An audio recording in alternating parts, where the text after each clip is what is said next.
These are feathers from the front of a masked owl. If I find them, there's a good chance the bird will be close by. Hi, I'm Boyd Wykes. I've been a conservationist all my working life, and I've continued that passion into my retirement. So, welcome to our garden in Margaret River. I love the variety and abundance of native wildlife we're so fortunate to have here. Those are white-tailed black cockatoos. They're an endangered species. And on a good day, this rarely seen western shrike tip. But it's at night that this place really comes alive for me. Tawny frogmouths, boobooks, and a surprising presence of masked owls, which we've only recently discovered in this region. But it's not the bird noise that keeps me awake at night. It's a persistent menace right here in Margaret River, the black rat. For those of us with veggie gardens and chickens, they're an ongoing annoyance. But for our native wildlife and pets, they can be deadly. So I'm off to see if the traps I put out last night have done their job. It looks like we've been successful. This is a black rat, Rattus rattus, and it's been introduced with Europeans probably on the first sailing ships. It's turned out now to be the major prey for a lot of our wildlife, like masked owls. It's not the rodents themselves, of course, that are the problem. It's the rat poisons that so many people are using to kill them. That's why I and many people in the Margaret River community are looking to find alternatives. And the first step is to take a look around your garden and see if there's anything you can change to make a difference.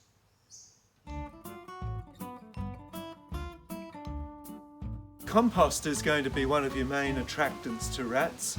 It's important to keep a lid on and check around the base and make sure that they're not getting in. This is our chook pen. It attracts rats, as every chook pen will. One of the things is to get the food out of the reach of the rats. Particularly important if you're going to be baiting at the same time. So in the day, the food is down there. The food containers are secure with a rock on top. I check regularly. Oh look there's a hole that a rat's getting in. We have a bird feeder outside our kitchen window.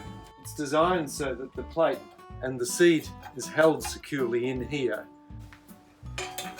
If some does get spilt over, the chooks are attracted in, and we are going to experience some rat problems.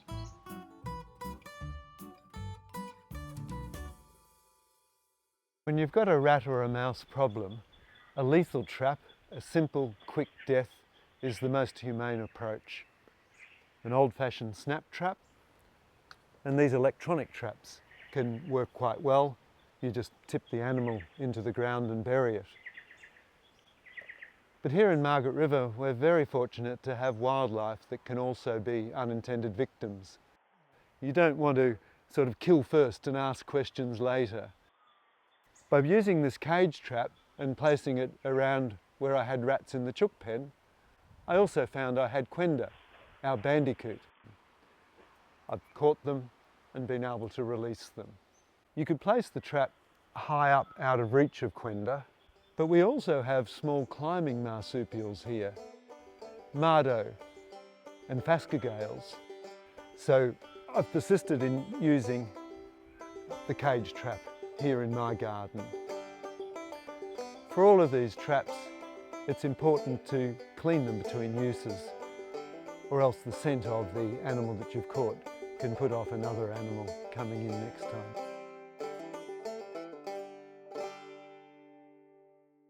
If you've used a live trap, you've then got the issue of what to do with the animal. We shouldn't be releasing it in the bush. It may be carrying rodenticides from other neighbours that have used them. I must admit, in the past, I would have just dropped this cage into a barrel of water. Certainly by far a more humane death than the days of dying from internal hemorrhaging that come with the rodenticides that most people are using. A solution I've come up with, this cage trap, is to put the snap trap when the animal's inside, close the lid, cover it with a cloth and let the deed be done. Once dead, it's important to bury the corpse well out of the reach of pets and wildlife and ensure it can't be dug up. If you've got noises in the roof of your house, the first thing to do is to find out whether it's a native animal or rodents. When we first moved here, there was a lot of noise in the roof cavity and some of it was pretty loud. It turned out to be ringtail possums. We knew they were getting in and we didn't know where. It took a bit of detective work. We found this one spot, this one weakness that once we were able to block up at night when they were out, problem solved. Then we just had to deal with the rodents. Welcome to the roof cavity of our house. I can access this part of the roof, and unfortunately so can the rats. So what do you do when you can't use a trap? I can't access this part of the ceiling, which is raked to the roof. It's directly above our bed. When the rats are in there, they really do keep us awake at night, and they've actually eaten out the electrics once. And that's a problem that you have to solve. This is the one situation where I've reluctantly had to turn to baiting. I use these first-generation poisons in sachets. They're basically blood thinners and not lethal to animals that might prey on the rodent. When they're eaten, I put some more, and quickly I'll get rid of the first rats, but if I've let them get a nest in there, it's going to take a while. This is a beautiful male masked owl. We've extracted the liver. It's being tested for rat poison. I don't know anyone that would intentionally kill a beautiful bird like this, but that's what's happening with most of the poisons that are readily available on our shop shelves.